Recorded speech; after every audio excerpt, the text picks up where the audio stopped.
and welcome to Art a la Carte. And this is a special episode of Art a la Carte. We're going to take you on a tour of my art studio. This tour of my art studio may be extremely disappointing or extremely inspiring.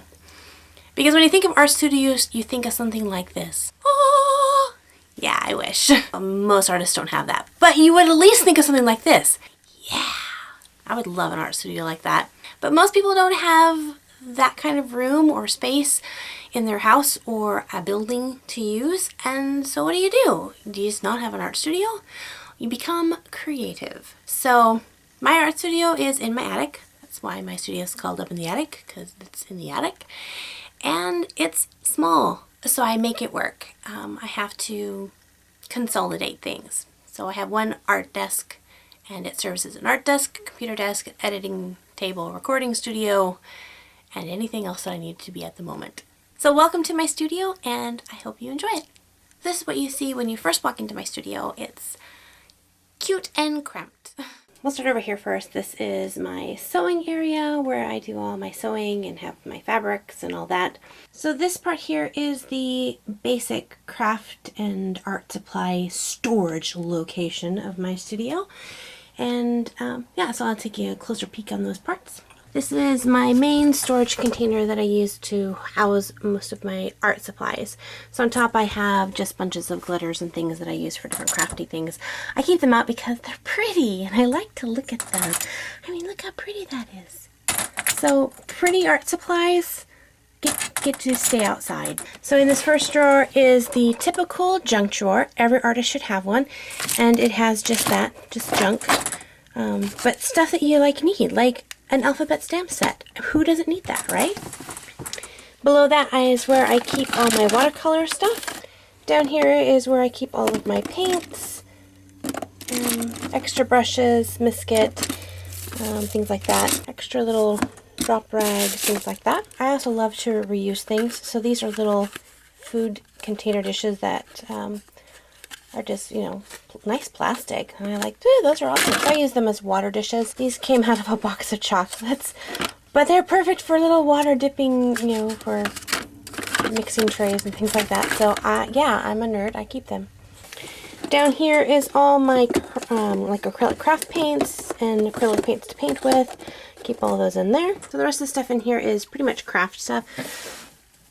I make a lot of little sewing things. I make puppets, so here's my puppet skull I'm working on. Oh, Horatio, I knew him well. Here is my wall of fame. Then in this drawer I have just random notebooks. Most of these are keeping ideas for upcoming tutorials that you guys send me. So I wrote these on the list. So anytime I say it's in the list, it usually goes in one of these notebooks here. And then in this one is where I keep my Prismacolor color pencils. And I like to keep them laying flat so they don't roll around and get broken. And this one has just tape and scissors. And this one has... Oh, look at that! I'm so advanced. I have two junk drawers. It's amazing. This one's post-it notes and tape and a fun pen. Yeah. So I love my window in my studio, but it really makes it difficult to get a good camera angle for this desk. So forgive me for if I go shadowy or something. But this is my art desk. So anytime you get a comment or a message from me, this is usually where I'm sitting when I comment it. Good job, guys! Way to draw! Something I haven't really gotten into in the tutorials is a lot of digital drawing. I'm working on the WaterColor 101 series, and then after that I'm thinking about doing a digital series where I talk about painting digitally. So you guys might be interested. This is the Cintiq that I use. I just got this a couple months ago and love it. So I actually have an unboxing video that I was thinking about posting on my other channel. So if you'd like to see an unboxing and up close detail about how it looks to get one of these, let me know in the comment section below. Make a video on that. Well, so let's talk about my computer, because that's kind of actually what a lot of you guys have asked questions about my computer, camera, things like that. So let's talk about the technical terms on that, and then we'll get into setup for art. So this is my laptop that I use.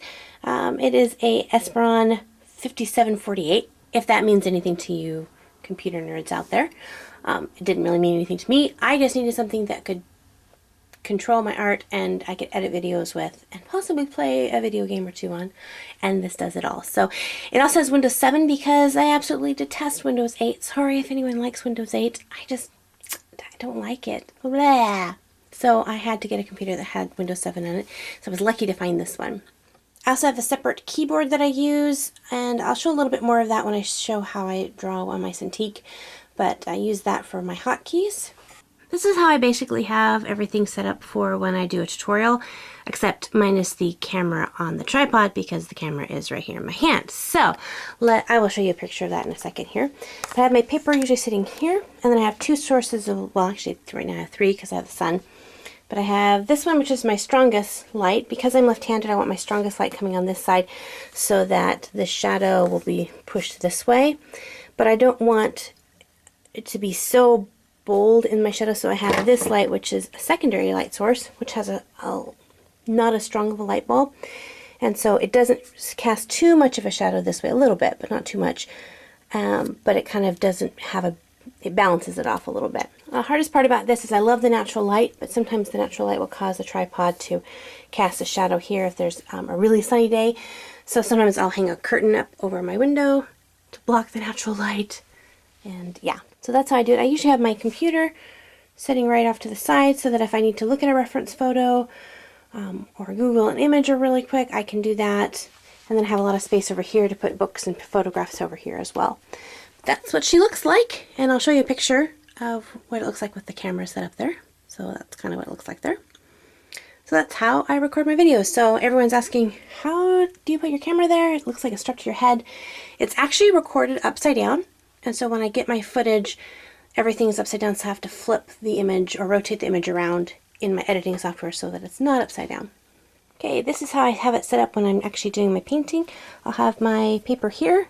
I usually have my palette to the left side because I'm left-handed. I usually have my water over ahead of it or over to the side here, and my paintbrushes over here.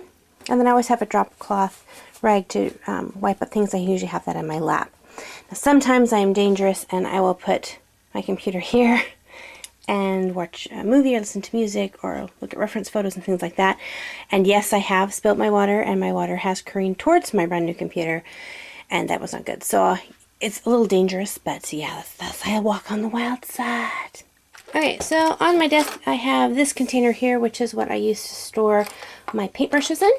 And that way once they're dry, I don't store them this way when they're wet, but once they're dry, I put them in here, keeps them all nice and secure, and it's easy for me to find them, along with other things like a paper clip and a random ruler.